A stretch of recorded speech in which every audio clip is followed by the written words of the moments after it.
Assalamualaikum orang-orang ni 9. Hari ni kita ada kat Monche, Bazar Ramadan Go Monche. Ni 9. Kita tengok apa ada. Jom kita pergi tengok. Jom. Yang tofu. Macam mana kira bang? Pilih lah. Ikan pari bakau. Bakau boleh saya kat bakau. Biru ada, oren ada, macam mana ada. Ni rare ni bang. Cheese dalam dia? Dalam cheese bang. Cheese mozzarella. Soya panas ada?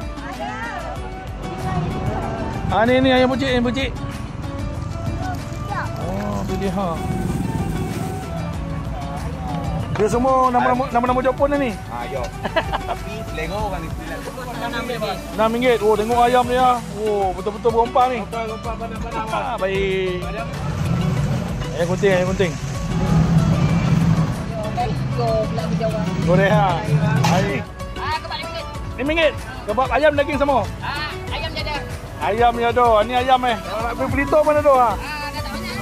Oh, ini mutabak ni, legend ni. Tiap tahun ada bang. Nasi ayam ada, nasi tomato ada. 7 balang, macam-macam kali ada singgah. Beli item fresh ni kedai ni beratur guys. Kalau kau nak rasa nasi dagang, nasi kerabu, datang kedai ni Bakso. Kalau kat sini putu bambu. Berapa jenis lauk bang dia? 9. Baru nak kira macam-macam color ada Bang, berapa jenis bang? Ada 10 jenis. Ni murtabak otai ni.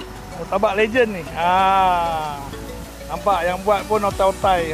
Wah, ni betul-betul sedekah ni. Toba ni kan.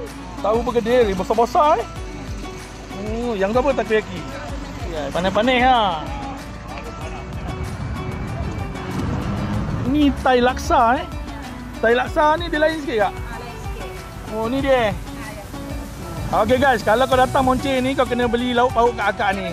Geli campur daun gelogo Bak tengok sikit boleh.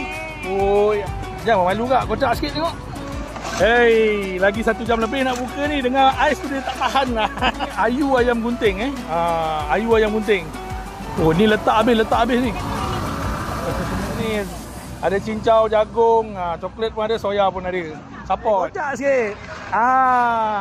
Barulah rasa nak berbuka.